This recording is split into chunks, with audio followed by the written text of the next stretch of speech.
Viewers, welcome to TJMS Tamil channel. ரொம்பவே பரபரப்பாக போயிட்டு இருக்க மகாநதி சீரியலோட அப்கமிங் எபிசோட்ல எந்த மாதிரியான விஷயங்கள்லாம் வரப்போகுது அப்படின்றத பார்க்கலாம் வாங்க. தான் காவேரி வெறுப்பு காட்டுற மாதிரி இருந்தாலும் விஜய் என்ன பண்றாங்க, திரும்ப திரும்ப காவேரியை தான் தேடி போறாங்க. காவேரி பார்க்கும்போதும் ஒரு பக்கம் பாவமாக தான் இருக்கு. ஏன்னா காவேரியோட சூழ்நிலையும் அப்படி அமைஞ்சிருக்கு. ஒரு பக்கம் பசுபதியால தொல்லை, இன்னொரு பக்கம் பாட்டி சொன்ன வார்த்தை. இது ரெண்டுத்தையும் யோசிச்சு பார்க்கும்போது அவங்களோட நிலைமையில இருந்து எடுக்கிற எல்லா முடிவுகளும் சரியா தான் இருக்கும் அப்படின்னு சொல்லிட்டு எல்லாருக்குமே தெரிஞ்ச ஒரு விஷயம் தான். விஜயும் இவ்வளவுதாங்க இறங்கி போவாரு.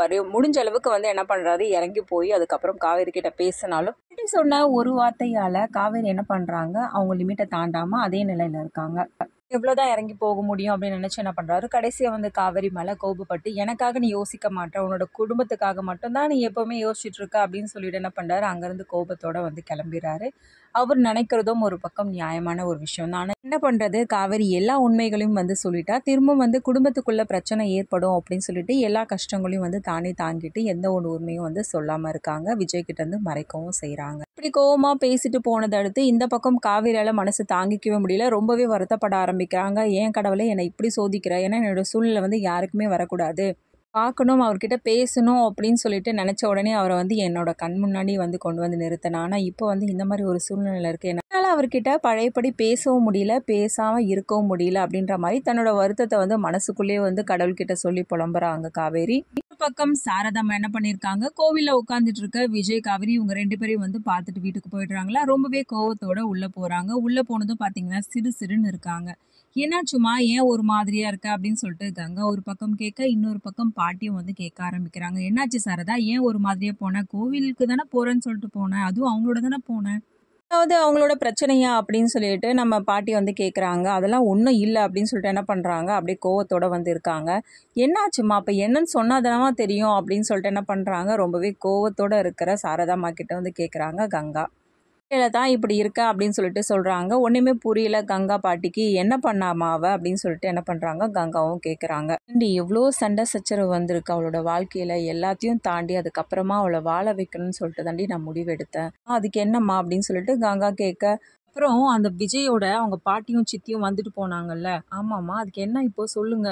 ஆமாம், அதுக்கப்புறம் அவங்க என்ன பேசிட்டு போனாங்க, கொஞ்ச நாச்சும் நியாயமாக பேசிட்டு போனாங்களா, அதாவது காவேரியே வேண்டாம் அப்படின்ற மாதிரி தானே பேசிட்டு போனாங்க. அம்மா என்னாச்சுமா அப்படின்னு சொல்லிட்டு கங்காவும் கேட்க, இப்போ என்னன்னா கோவிலில் அந்த விஜய் கூட உட்காந்து பேசிட்டு இருக்காடி காவேரி சொல்றது கேட்டு கங்காவும் யோசிக்க ஆரம்பிக்கிறாங்க. அம்மா அந்த பாட்டியும் சித்தியும் பேசிட்டு போனதுக்கு அவர் என்னம்மா பண்ண முடியும், அவர் காவேரியை தேடி தானே வராரு, காவேரி கூட வாழணும்னு சொல்லிட்டு தானே ஆசைப்படுறாரு, அப்புறம் எதுக்காகம்மா நீங்கள் இது மாதிரிலாம் பேசிட்டு இருக்கீங்க, விடுங்கம்மா அப்படின்னு சொல்லிட்டு கங்காவும் சமாதானப்படுத்துறாங்க. இந்த சமயத்தில் காவேரி வீட்டுக்குள்ளே வராங்க. பார்த்ததும் கோவத்தோட பார்க்க, என்னம்மா என்னாச்சு, ஏன் கோவமாக இருக்கீங்க அப்படின்னு சொல்லிட்டு கேட்க, அதுக்கப்புறம் கங்கா விஷயத்த சொல்கிறாங்க. நீ கோவிலுக்கு போயிருந்தியாடி, அப்போ விஜய் வந்திருந்தாரா உன்னை பார்க்கறதுக்கு அப்படின்னு சொல்லிட்டு கேட்க ஆரம்பிக்கிறாங்க. ஆமாக்கா அப்படின்னு சொல்லிட்டு தயக்கத்தோட காவேரியும் சொல்ல, அதுக்கப்புறம் நடந்த விஷயத்தெல்லாம் சொல்கிறாங்க கங்காவும். நீ எதுக்காக இப்போ நீ அவன் கூட உட்காந்து பேசிட்டு இருந்த அப்படின்னு சொல்லிட்டு என்ன பண்ணுறாங்க, சாரதாம்மா கேட்குறாங்க. அம்மா நான் நம்ம பேசினேன், அவரை தானம்மா பேசினாரு அப்படின்னு சொல்லிட்டு காவேரி எவ்வளோ சொல்கிறாங்க. ஓ போடி, உன் வாழ்க்கை நல்லா இல்லைன்னு சொல்லிட்டு நான் எவ்வளோ கவலைப்பட்டுட்டு இருக்கேன், உன் வாழ்க்கையை நீயே முடிவு பண்ணிக்கன்னா முடிவு எடுத்துக்கோ, நான் எந்த ஒரு தடங்களும் சொல்ல மாட்டேன், என்னாச்சுமா உங்களுக்கு, ஏமா இப்படிலாம் பேசிகிட்டு இருக்கீங்க அப்படின்னு சொல்லிட்டு காவேரியும் கேட்க, ரெண்டு பேருக்கும் பார்த்தீங்கன்னா வாக்குவாதம் நடக்குது. அதுக்கப்புறம் கங்கா சால்வ் பண்ணி விடுறாங்க. பக்கம் வீட்டுக்கு போன விஜய் பார்த்தீங்கன்னா இங்கே நடந்த விஷயங்கள்லாம் நினச்சி ரொம்பவே கவலைப்பட ஆரம்பிக்கிறாரு. தாத்தா கிட்டேயும் சொல்லி புலம்பிட்டு இருக்காரு. இது எல்லாத்தையும் பார்த்துட்டு இருந்த பாட்டிமா என்ன பண்ணுறாங்க, அவங்க பொண்ணை கூட்டிகிட்டு இதுக்கு ஒரு முடிவு கட்டி ஆகணும்டி அப்படின்னு சொல்லிட்டு டிசைட் பண்ணி என்ன பண்ணுறாங்க, காவேரியோட வீட்டுக்கு போகிறாங்க. பாட்டியும் சித்தியும் வரதை பார்த்து காவேரிக்கு ஒன்றுமே புரியல. வாங்க பாட்டி உட்காருங்க அப்படின்னு சொல்லிட்டு என்ன பண்ணுறாங்க, ரெண்டு பேரும் உட்கார சொல்கிறாங்க. நாங்கள் ஒன்றும் உட்காரத்துக்காக ஒன்றும் வரல அப்படின்னு சொல்லிட்டு கையில் இருக்க அந்த பேப்பர் எடுத்து என்ன பண்ணுறாங்க, காவேரி கிட்ட கொடுக்குறாங்க. பாட்டி அப்படின்னு சொல்லிட்டு காவேரியும் கேட்க, இதுவா டிவர்ஸ் நோட்டீஸ், என்னோட பேரனை முழுமையாக நீ விட்டு பிரியணும்ல, அதுக்கான ஏற்பாடு தான் அப்படின்னு சொல்லிட்டு பாட்டி சித்தி ரெண்டு பேரும் சொல்கிறத கேட்டு பயங்கரமாக அதிர்ச்சி பண்ணிக்கிறாங்க. ஒரு பக்கம் காவேரி அதிர்ச்சியாகிறது மட்டும் இல்லாமல் இன்னொரு பக்கம் பாட்டிமா, கங்கா, குமரன் இவங்க எல்லாருக்குமே பயங்கர அதிர்ச்சியாக இருக்குது. என்ன பார்க்குற, என்னோட பேரனை விட்டு விலகி போயிருந்தானே சொல்லிட்டு முடிவெடுத்திருக்க, அப்புறம் என்ன திரும்ப இதை பார்த்துட்ருக்க, இதுக்கப்புறம் முழுமையாக பிரியறது தான் நல்லது, அதுதான் எனக்கும் தோணுச்சு அப்படின்னு சொல்லிட்டு பாட்டி சித்தி ரெண்டு பேருமே பேசிகிட்டு இருக்காங்க. வேற நல்லா இருக்கணும் அப்படின்ற ஒரே காரணத்துக்காக தான் நான் இந்த முடிவு எடுத்திருக்கேன் அப்படின்னு சொல்கிறாங்க.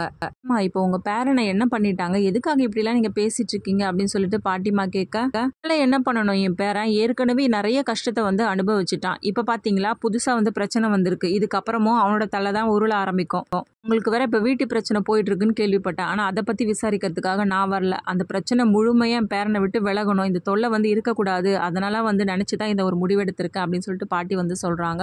கேட்டதுக்கு அப்புறமா ஒன்றுமே புரியல காவேரி பயங்கரமாக அழ ஆரம்பிக்கிறாங்க. இன்னொரு பக்கம் குடும்பத்தில் உள்ளவங்களும் பார்த்தீங்கன்னா ரொம்பவே வந்து அப்செட் ஆயிடுறாங்க. என்ன இப்படிலாம் பேசுகிறாங்களே இந்த அம்மா அப்படின்ற மாதிரி. சமயத்தில் யாருக்கா இருந்தாலும் ஒரு கஷ்டம் இருக்க தான் செய்யும். ஒரு பக்கம் வீட்டு பிரச்சனையில் வந்து எல்லாருமே ரொம்ப கஷ்டத்தோடு இருக்கிற தருணத்தில் இந்த ஒரு பிரச்சனை வந்து திரும்ப திரும்ப வந்துட்டே இருக்கணும் போது எல்லாருக்குமே ஒரு கவலையாக தான் இருக்கும்.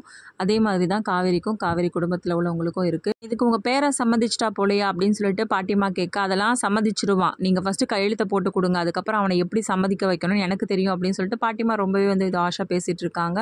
இப்படி போனதுக்கு அப்புறமா காவேரி பார்த்தீங்கன்னா பயங்கர குழப்பத்தோடு அப்படியே அழுதுகிட்டே இருக்காங்க. பாத்தியாடி இப்போவாது புரியுதா அந்த குடும்பத்தில் உள்ளவங்க என்ன நினைக்கிறாங்க உன்னை, இதுக்கு மேலேயும் நான் அந்த பையனோட போய் வாழ தான் போறியா பார்த்தல அப்படின்னு சொல்லிட்டு என்ன பண்ணுறாங்க, பதிலுக்கு சாரதாம்மா ஒரு பக்கம் வந்து கத்திக்கிட்டே இருக்காங்க காவேரி கிட்ட. அந்த பையனை போய் பார்த்து பேச போனியாடி, இதெல்லாம் வந்து தெரியாமலே இருந்திருக்கோம், இவங்க பாட்டியும் அவங்க சித்தியும் வந்து அந்த பையனுக்கு தெரியாமலே வந்து செஞ்சிருப்பாங்க, எல்லாத்தையுமே நம்பிட்டு இருக்க என்ன பண்றது அப்படின்னு சொல்லிட்டு சாரதாம்மா வந்து கோவப்படுறாங்க. வேற என்ன பண்ண முடியும் சாரதாம்மாவால், அவங்களோட கோவமும் நியாயமான ஒரு விஷயம் தானே. பேசிட்டு போனதை அடுத்து அவங்க சித்தி என்ன பண்ணுறாங்க, பாட்டிமா கிட்ட வந்து கேட்குறாங்க, ஏம்மா இந்த விஷயம்லாம் வந்து விஜய்க்கு தெரிஞ்சால் என்னம்மா நடக்கும், அவன் வந்து சும்மா இருப்பானா அப்படின்னு சொல்லிட்டு என்ன பண்ணுறாங்க கேட்குறாங்க. சொன்ன உடனே கொஞ்சம் கோவப்பட தான் செய்வான், அதுக்காக நம்ம அவனோட வாழ்க்கை இப்படியே போகட்டும்னு சொல்லிட்டு விட்டுட முடியுமா, வாழ்க்கை நல்லா இருக்க தேவையில்லை, கொஞ்ச நாளைக்கு அப்படி தான் வந்து முரண்டு பிடிச்சிட்டு இருப்பான், அதுக்கப்புறம் நம்மளே பேசி பேசி அவனை கொஞ்சம் கொஞ்சமாக சரி பண்ணிடலாம் அப்படின்னு சொல்லிட்டு கல்யாணியம்மா வந்து அவங்க பொண்ணுக்கிட்ட வந்து சொல்லிட்டே போகிறாங்க.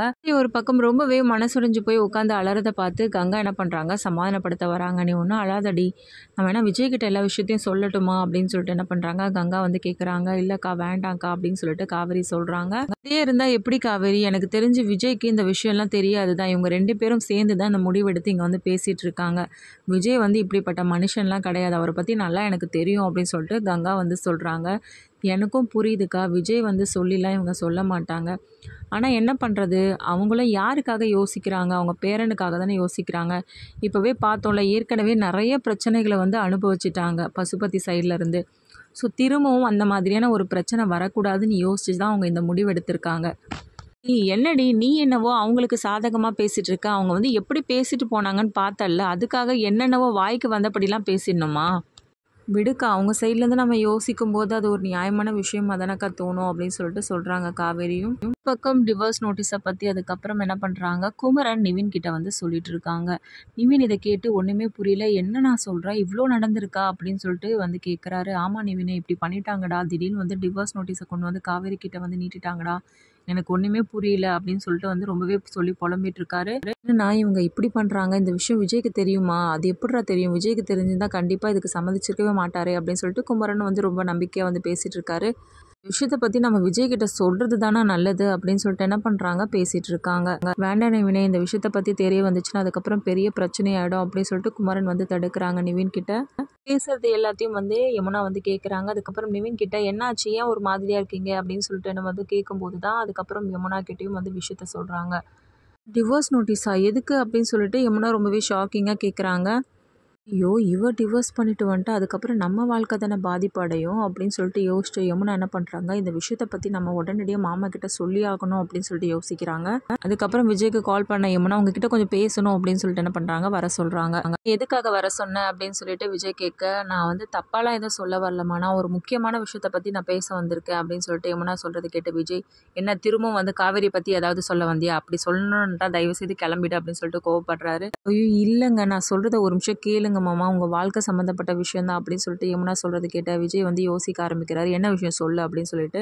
காவேரி அக்காவோட சேர்ந்து வாழணும் தானே ஆசைப்படுறீங்க, ஆமாம், அதுக்கு என்ன இப்போ அப்படின்னு சொல்லிட்டு விஜயும் வந்து கேட்க, இந்த ஜென்மத்தில் நடக்காது போலையே மாமா அப்படின்னு சொல்லிட்டு யமுனா சொல்கிறது கேட்டு பயங்கரமாக கோவப்படுறாரு. ஒரு வேலையே இல்லையா யமுனா, ஏன் இவ்வளோ கீழ்த்தரமாக பேசிகிட்டு இருக்க, எதுக்காக இப்படிலாம் வந்து பேசிகிட்டு இருக்க, என்ன காரணம் அப்படின்னு சொல்லிட்டு விஜய் ரொம்பவே கோவப்படுறாரு. ஒரு நிமிஷம் இருங்க மாமா, நான் சொல்லி முடிக்கிறேன், அதுக்கப்புறமா கோவப்படுங்க அப்படின்னு சொல்லிட்டு யமுனா வந்து விஷயத்த சொல்கிறாங்க.